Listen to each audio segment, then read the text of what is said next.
Boa tarde a todas, a todos.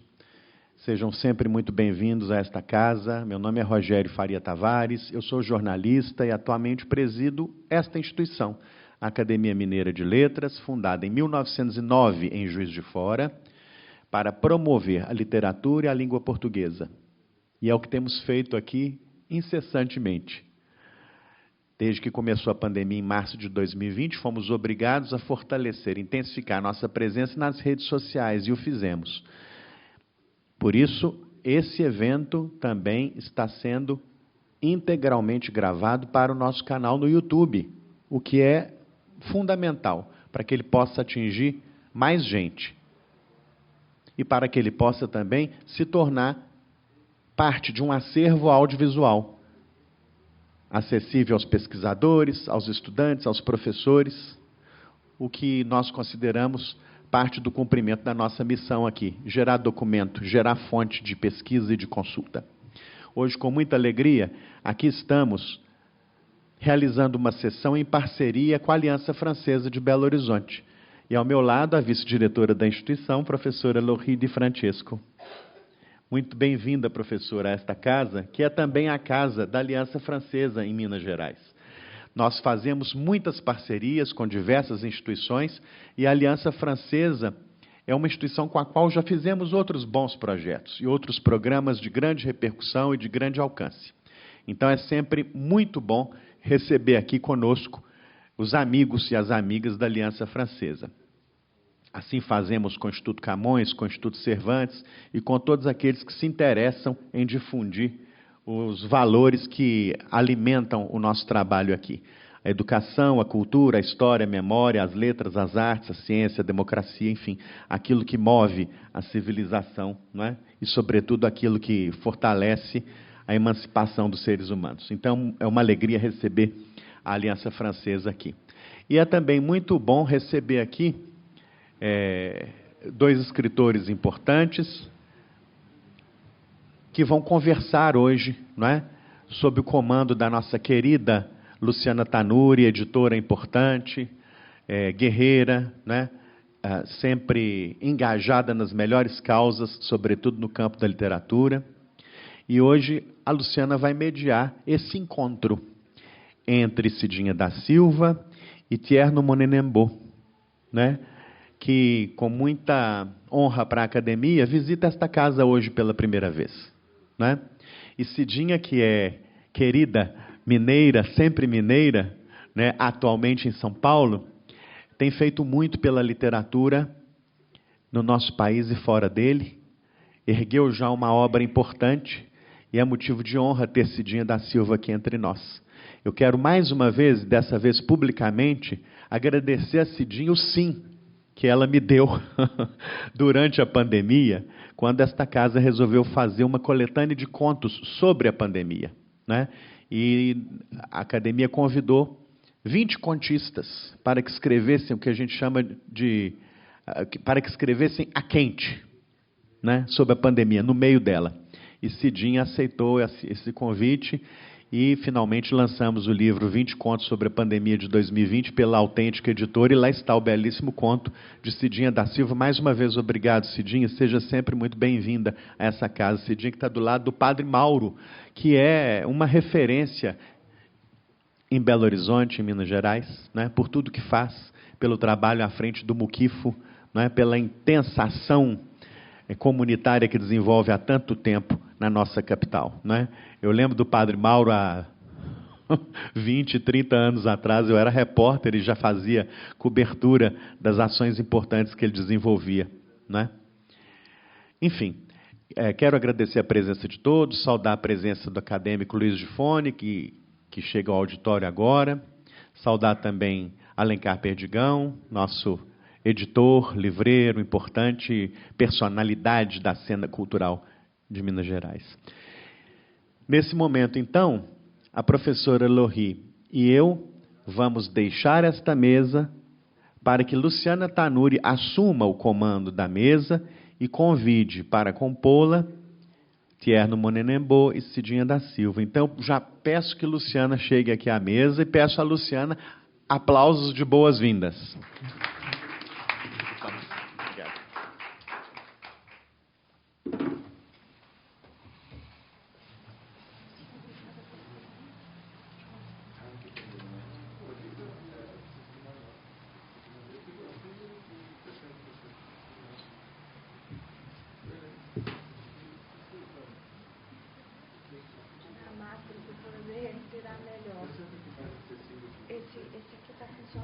Deixa eu ver se eu tenho que clicar aqui.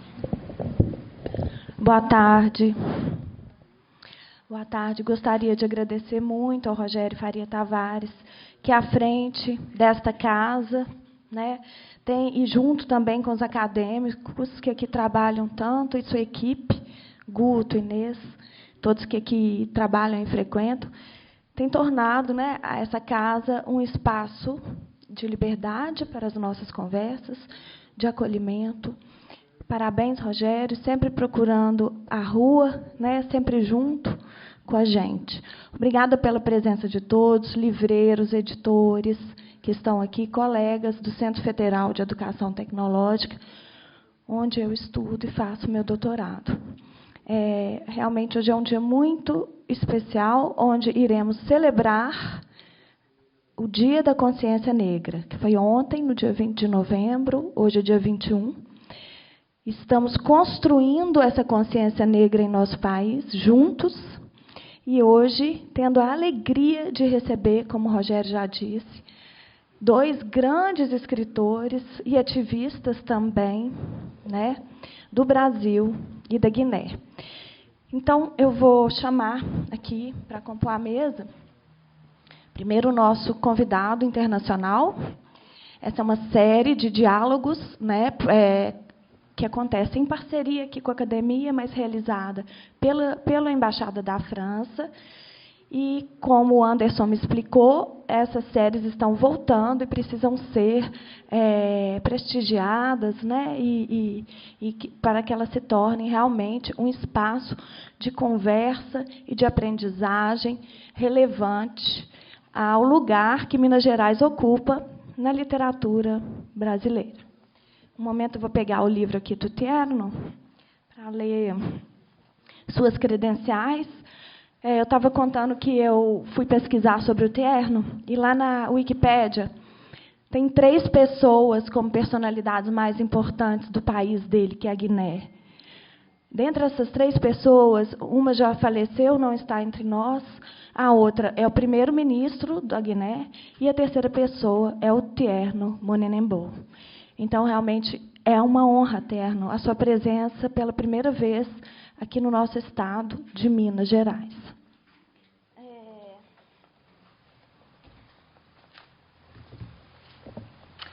Tierno, nós vamos apresentar hoje, conversar sobre o romance Pelourinho, do Tierno, que é o primeiro livro dele, né, que está sendo lançado no Brasil pela editora Nós. O Bernardo trouxe os livros dele, os livros da Cidinha também, que estão disponíveis aqui na academia hoje, tá?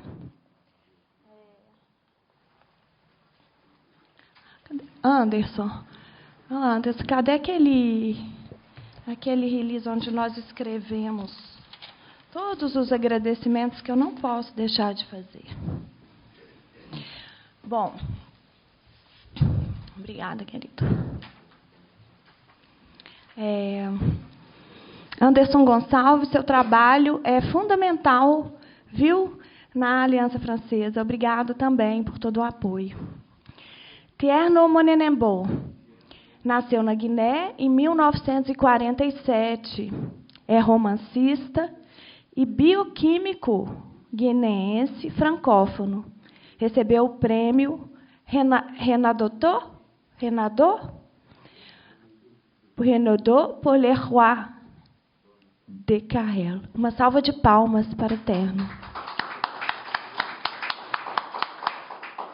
Por gentileza, Tierno, venha se juntar a nós.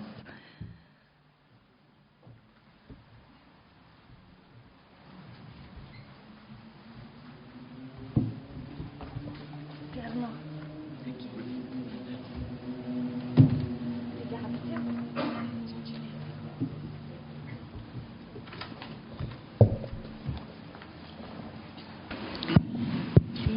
E agora vamos convidar a escritora Cidinha da Silva, mineira de Belo Horizonte, prosadora, dramaturga e editora. É autora, entre outros, de Os 9 Pentes da África, uma novela de 2009, que foi publicado pela editora Masa, adorei a leitura. Africanidades e relações raciais, insumos para políticas públicas na área do livro, leitura, literatura e bibliotecas no Brasil. É um livro de ensaios, está esgotado. Um Exu em Nova York, um livro de contos, 2018. E da série Melhores Crônicas de Cidinha da Silva, Exuzilhar. Também, para começar, em dramaturgia, escreveu os textos Engravidei, Pari Cavalos e Aprendi a Voar Sem Asas. E Os Coloridos, de 2015, encenados pela companhia Os Crespos. É editora do blog cidinhadasilva.blogspot.com. Oferece oficinas e cursos de escrita criativa, presenciais e online, desde 2014. É doutoranda, já defendeu, ela me contou, no programa multi-institucional e multidisciplinar em difusão do conhecimento na Universidade Federal da Bahia. Cidinha da Silva, muito obrigada pela sua presença aqui hoje.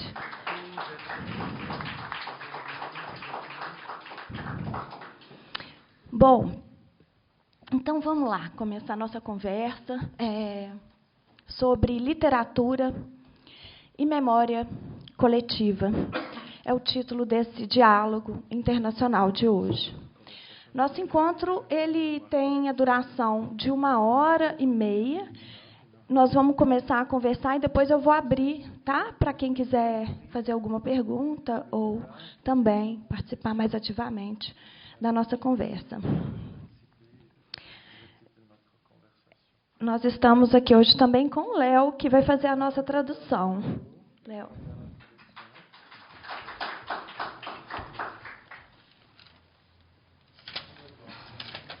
Bom, o Dia da Consciência Negra, ele foi instituído no Brasil já nos anos 70, começou-se a discutir sobre esse dia. Em 2003, houve, então, um ato do governo Lula, e em 2011 ele começaram atividades, né, para a realização, então, desse dia. Esse dia foi escolhido como dia 20 de novembro, para ser o dia 20 de novembro, em homenagem a Zumbi dos Palmares, e em oposição ao dia 14 de maio, quando foi assinado, então, a Lei Áurea. Um dos poetas brasileiros que foi responsável, né, por fortificar, por fortalecer o movimento negro brasileiro, foi o poeta do Rio Grande do Sul, Oliveira Silveira. E foi esse poema que eu escolhi hoje para homenagear esses dois escritores que estão sentados aqui. Antes de abrir a palavra para eles, primeiro para o Terno, depois para a Cidinha, para eles contarem um pouco para a gente como que é a luta dos dois dentro da literatura, em sua produção, para que tenhamos sociedades sem racismo, sociedades muito mais justas e livres. Sim? Um poema para vocês. Encontrei minhas origens. Encontrei minhas origens em velhos arquivos, livros. Encontrei em malditos objetos, troncos e grilhetas. Encontrei minhas origens no leste, no mar, em imundos tumbeiros. Encontrei em doces palavras, cantos, em furiosos tambores, ritos Encontrei minhas origens na cor de minha pele, nos lanhos de minha alma, em mim. Em minha gente escura, em meus heróis altivos.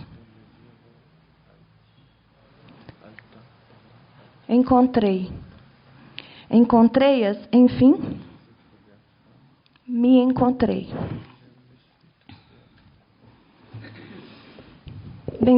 Bem-vindo, então, Terno Monemembo. Conte um pouco para a gente, para nós mineiros, do seu livro Pelourinho, que é o primeiro livro seu a ser traduzido, né, no Brasil. Você está chegando no mercado brasileiro editorial. Apesar de já ter ganhado tantos prêmios e ter viajado tanto.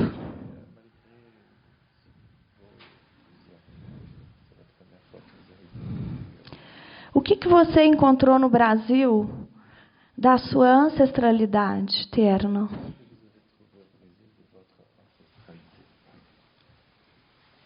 Alors, qu'est-ce que j'ai trouvé au Brésil de mon ancestralité?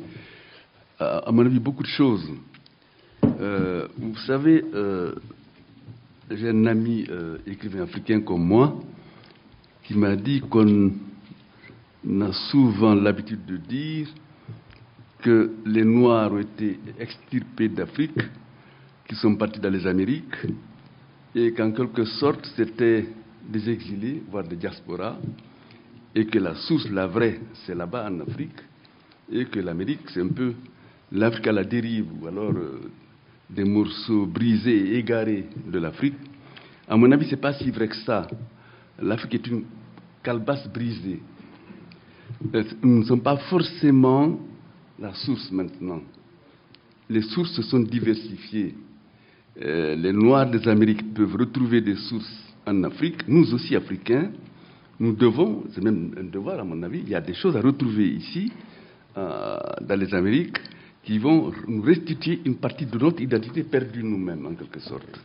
Ah, j'ai complètement oublié. Oui. Oui. Deixa eu ver se tem que ligar. Oi, beleza. Ele falou que ele achou muita coisa aqui no Brasil. Et qu'il était un escritor africain. Vous avez parlé le nom de l'écrivain africain, votre ami, non? Alors, c'est un monsieur qui est maintenant décédé, il s'appelle William Sassine. Tem um amigo, o escritor africano dele, que fala que os negros foram extirpados da África. E que a África, então, seria a fonte, né? Ele acha que a África não é necessariamente a fonte, que a gente pode encontrar a fonte na América do Norte, na América do Sul também, onde os africanos foram levados. A fonte pode estar aqui também. Voilà. Et vous savez que le Yoruba utilisait dans les rites religieux, le candomblé, par exemple, à Salvador de Bahia, un Yoruba plus pur que le Yoruba de Lagos. Ele fala que o Urubá que é usado no Candomblé da Bahia, ele é mais puro do que o Yorubá falado em Lagos. Lagos, en Nigeria. Et donc, cette question d'origine et de diaspora doit être revisitée un peu et relativisée. Les Noirs américains ont des choses à voir et à apprendre en Afrique, mais je suis convaincu d'une chose, c'est que nous aussi, Noirs africains, nous avons des choses à revoir et apprendre ici dans les Amériques. Toutes les Amériques. Ele acha que a questão da origem das diásporas, os negros americanos, eles têm coisas a encontrar, obviamente, na África, de onde vieram. Mas nós, africanos de lá, também temos muita coisa a encontrar aqui nas Américas, para onde nós fomos trazidos. Et c'est conscient de cela que je suis venu de moi-même au Brésil en 1992, il y a déjà plus de 30 et quelques ans, et sur les traces de Jorge Amado, dont j'aime beaucoup les livres, qui m'a tellement parlé de cette ville de Bahia que j'ai eu l'impression que je connaissais la ville avant même d'y arriver. J'ai la chance. Foi consciente disso, então, que em 1992 eu vim morar no Brasil, seguindo os traços de Jorge Amado, que era um escritor que eu gostava muito, e pude me instalar lá em Salvador e fiquei impressionado como que parecia que eu já conhecia esse espaço. Et en parlant avec Pierre Verger, que j'ai eu le plaisir et le grand honneur de découvrir à Salvador de Bahia, en vivant avec les gens à Salvador de Bahia, j'ai appris la ville. En même temps que j'apprenais cette ville, j'ai appris des pans entiers de l'histoire de l'Afrique que je ne connaissais pas. J'ai appris par exemple la révolution des Himalais. Les Himalais, en fait, ce sont des gens venus un peu de mon peuple à moi. Les Himalais. E foi lá em Salvador, vivendo com Pierre Verger, que eu pude aprender muita coisa sobre a história da África que eu não sabia vivendo lá. Por exemplo, a história da revolução dos Himalais. Dos Malais. Et j'ai vu à quel point, c'est vrai que l'histoire est douloureuse, l'histoire est violente, et j'ai vu aussi à quel point cette partie du monde, le Brésil, a des liens très très forts avec l'Afrique, et que ces liens n'ont pas disparu, malgré tout, malgré la violence de l'esclavage, et malgré effectivement aussi les métamorphoses nombreuses et fortes et diverses produites par le monde moderne. Et il y a ici au Brésil des choses africaines qui sont restées et qui nous enseignent, nous aussi Africains. Elles n'enseignent pas que les Noirs du Brésil ou des États-Unis, elles nous enseignent nous aussi. Hier, j'ai visité quelques églises à Ouro Preto, notamment l'église Sainte-Iphigénie. J'ai vu des symboles très parlants de la culture africaine gravés dans les gravures par exemple, Sainte-Iphigénie. Il y a des symboles Akan, il y a des symboles Yoruba, il y a énormément de choses. Il y a un syncrétisme même à l'intérieur des images. Par exemple, on va... Vou me taper sur la... D'accord. Eu pude ver, quando eu morei lá, a que ponto, mesmo a história da escravidão sendo tão dolorida e tão sofrida, a que ponto a cultura africana no Brasil podia me ensinar sobre a cultura africana na África. As coisas que permaneceram dos escravos e da cultura africana aqui no Brasil permaneceram de forma muito forte. Eu pude visitar, por exemplo, Ouro Preto. Ontem eu pude visitar Ouro Preto e pude ver nas igrejas símbolos da cultura africana que estão marcados. Na igreja de Santa Efigênia, por exemplo, símbolos da cultura africana que deixaram a impressão mesmo na construção da igreja. Oui. Et c'est effectivement cette ruse que les Noirs ont utilisée dans les Amériques, de manière générale, mais surtout ici au Brésil, pour faire survivre leur culture menacée. Malgré l'esclavage, ce sont des gens qui ont réussi à faire vivre leur culture d'origine autant qu'ils ont pu. Ce n'était pas facile, c'est dans un contexte particulièrement difficile, mais notamment quand on vient dans des pays comme le Brésil, comme Puerto Rico, comme Cuba, il y a une survivance très très forte des cultures africaines. Então é essa esperteza dos africanos que conseguiram deixar impresso nessas obras, nessas igrejas, por exemplo, um pouco da cultura deles. E eles conseguiram, do jeito que puderam, obviamente, eles conseguiram fazer isso. Em Porto Rico, em Cuba, a gente também pode constatar esses traços da cultura africana nas obras arquitetônicas do lugar. Et ici au Brésil, les survivances culturelles africaines sont particulièrement fortes pour une raison très simple. C'est un écrivain, à mon avis, c'est un écrivain brésilien qui s'appelle Antonio Olinto. Il est brésilien, non, je crois. Antonio Olinto. Não sei, je não sei. Ele é brasileiro? Sim, oui. Il a dit une phrase extraordinaire. Il a dit en Amérique du Nord, les deux Africains sont morts de froid. Ils ont survécu au Brésil parce que c'est le même climat en quelque sorte. C'est la même végétation. Donc les plantes utilisées dans les rites religieux poussaient ici.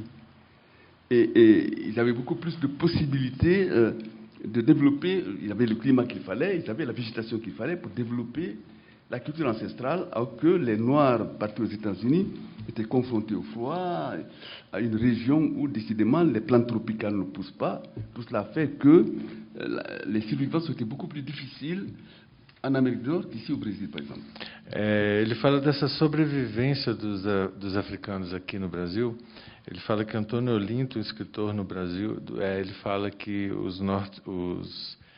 no Brasil eles sobreviveram 2 vezes. Na América do Norte eles morreram por causa do clima. Aqui no Brasil tem as plantas que crescem aqui, que podiam ser utilizadas nos rituais por causa do clima da África, que era o mesmo. Então, essa sobrevivência da cultura africana pode ter sido favorecida por isso. Nos Estados Unidos, os negros tiveram que inventar o frio e a natureza que não colaborava com as plantas que eles tinham na África. Voilà, ce qui fait que quand je suis venu ici, j'étais un peu un élève à l'école africaine du Brésil. J'avais des choses à apprendre, pas seulement sur le Brésil, pas seulement sur les Noirs du Brésil, mais aussi sur l'Afrique elle-même. Parce qu'il y a des survivants ici, peut-être qu'ils n'ont pas tous survécu là-bas. Je vous ai parlé de la calebasse brisée, il y a des choses qu'on a perdues aussi, tout en restant là-bas. Mais effectivement, c'est lorsqu'on fait l'aller-retour sur les 2 bords du continent qu'on restitue la totalité da chose. Eu posso me considerar, quando eu vim para aqui, quando eu vim para o Brasil, como um estudante africano, para aprender a África aqui. Porque essa sobrevivência aqui, ela foi muito importante. Quando eu falo de cabaça quebrada, é como uma forma de reencontrar a África como estudante aqui, baseada na sobrevivência dos negros que saíram de lá e que puderam imprimir aqui a marca da cultura africana.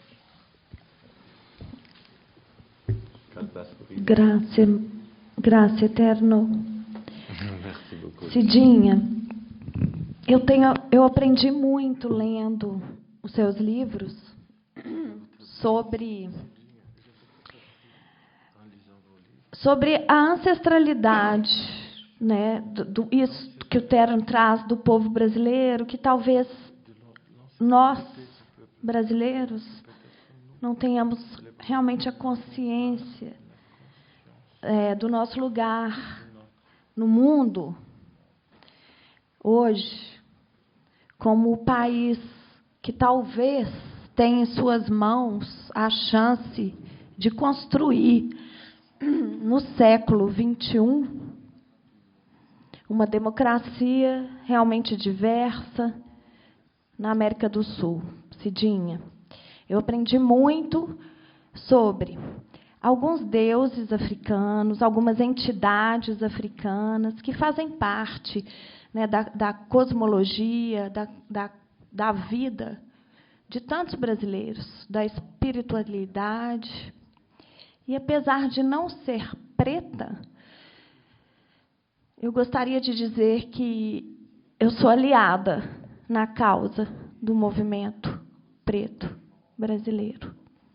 Queria te passar a palavra para a gente comentar sobre o lembrar e o esquecer, quando a gente fala de construção de memória coletiva no movimento de resistência, no movimento antirracista brasileiro. Bem, gente, boa tarde. Obrigada por vocês terem vindo. Eu pensei em 4 pontos, 4 aspectos para costurar esse tema que me foi pedido, que é a literatura e memória coletiva. Hoje, dia 21 de novembro de 2022, a pesquisadora Virgínia Bicudo completaria 113 anos, se estivesse entre nós. Uma pesquisadora negra, nossa primeira psicanalista, né, que não era da área médica, uma pesquisadora muito importante, uma das primeiras mulheres a se formar na Escola Livre de Sociologia e Política de São Paulo, homenageada hoje pelo Google.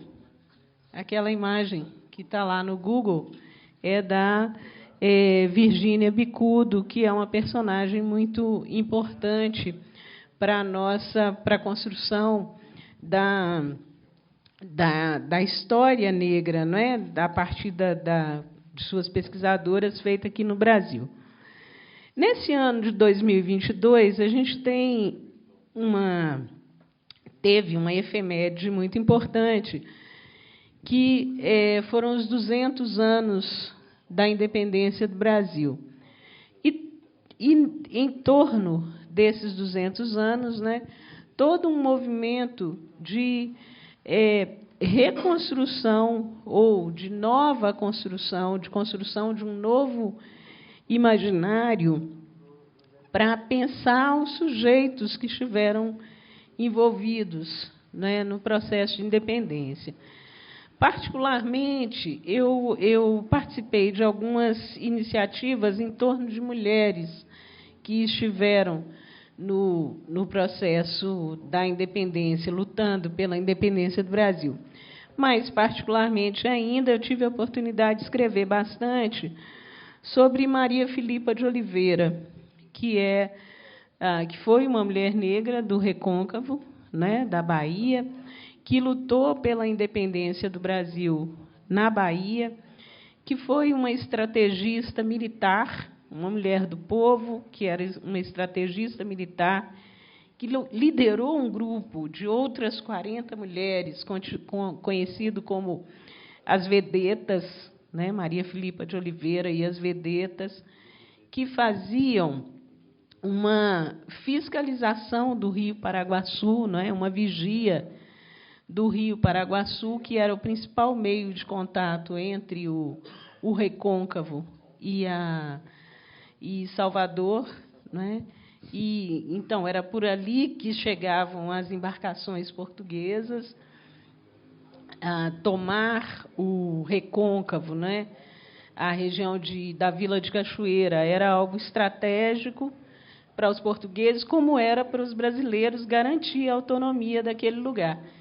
E a Maria Filipa de Oliveira teve uma participação muito importante nisso. Uma mulher negra, livre, num país escravocrata, não é? Em 1822, 1823. E, para a gente construir, mais do que construir uma nova narrativa sobre essas personagens, especificamente sobre a Maria Filipa, a gente precisa construir imaginários nos quais heroínas como ela caibam, né? E esse foi o esforço da gente nas coisas que escrevemos ao longo desse ano. Outra personalidade muito importante nessa perspectiva de construção de novos imaginários, e esses são imaginários que bebem das águas das ancestralidades negras e indígenas, se pensarmos, por exemplo, que Maria Filipa de Oliveira era uma comerciante, uma mercadora, que fazia isso pelas águas do Paraguaçu, como nós fizemos e fazemos em África, pelo Rio Congo, no Congo, na República Democrática do Congo, pelo rio Kwanza, em Angola, não é um rio tão importante quanto o São Francisco, aqui para nós, conhecido lá como Rio da Unidade Nacional, e que tem uma marca de comércio secular feito por mulheres, né? E nós temos essa memória. Nós temos essa memória e, provavelmente, ela foi acionada por Maria Filipa e por suas companheiras, as vedetas, né? Então, eu procurei, nas coisas que escrevi, trazer esses elementos que pudessem ajudar a compor um imaginário para que essas mulheres, para que essas lideranças num Brasil escravocrata pudessem existir, né? E aí a conexão delas com as ancestralidades negras e indígenas é fundamental, porque nessa conexão com as ancestralidades tem um exercício de liberdade e de autonomia que o mundo escravizado não proporcionava, não é? E que elas faziam valer para se impor, para desenvolver as suas coisas. Também, a homenageada da festa literária mais importante do Brasil nesse ano é uma mulher negra, que é a Maria Firmina dos Reis, que completaria 200 anos, conhecida como a primeira mulher romancista, né, no século XIX, no Brasil. E, de novo, é preciso reconstruir um imaginário para entender como é que essa mulher negra publica um livro, né, o primeiro romance abolicionista, chamado Úrsula, em 1859, um livro no qual as personagens negras são humanizadas, elas não estão apenas no sistema escravista e desumanizadas no sistema escravista. Não é? Essa mulher, então, que depois de tanto tempo, né, a primeira vez que a gente tem uma mulher negra, uma autora negra, homenageada na Flip, que é, de novo, a nossa festa literária mais importante, a maior vitrine literária do país. É importante, então, que a gente conheça a vida dessa personagem, dessa escritora, e imagine o mundo que ela criou para si mesma, para se forjar como escritora em pleno século XIX. Por fim, nessa nossa perspectiva ampla de diáspora, né, esse diálogo, eu lembro que a reunião da CIAD, né, os governos dos países africanos, em 2006, que aconteceu aqui no Brasil, em Salvador, a CIAD, ela, naquele momento, determinou que a diáspora africana passava a ser a 6ª região de África. Então, nós podíamos nos reivindicar africanos também, por decisão da comunidade dos países africanos, né? Isso em 2006, em Salvador, na gestão, num encontro promovido lá em Salvador, na gestão do então ministro da Cultura, Gilberto Gil, em 2006. Pois bem, nessa perspectiva ampla de diáspora, dos lugares nos quais a gente tem reinventado a África, que é o que nós fizemos e fazemos na diáspora, né? Isso constitui a diáspora, a reinvenção dos vários lugares do continente africano que nossos ancestrais tinham na memória e que refizeram aqui. Um desses lugares contemporâneos fundamentais são as favelas. São as favelas brasileiras. E a gente tem tido nessas favelas também, aqui em Belo Horizonte, em especial, uma iniciativa muito importante, que é o Muquifo, o Museu de Quizombos e Favelas Urbanas de Belo Horizonte. Né? A gente tem aqui, junto conosco, o padre Mauro Luiz Silva, que é o fundador e curador do Muquifo, um espaço que tem se dedicado a preservar e a fazer circular a memória dos moradores de favelas, principalmente daqueles que são expulsos pela especulação imobiliária, né, que perdem o direito a viver no local onde constituíram suas famílias, criaram o seu espaço privilegiado de convivência com outras pessoas e com outros iguais, não é? E então, isso tudo como um pano de fundo desse tema, ou para esse tema que a gente está tratando aqui, literatura e memória coletiva. A memória coletiva, ela informa muito esses aspectos da memória, eu trouxe alguns aqui, eles informam muito a literatura que nós, escritoras e escritores negros, temos produzido no Brasil, na perspectiva de construir novos imaginários onde nós estejamos presentes, e presentes com o nosso olhar, com as nossas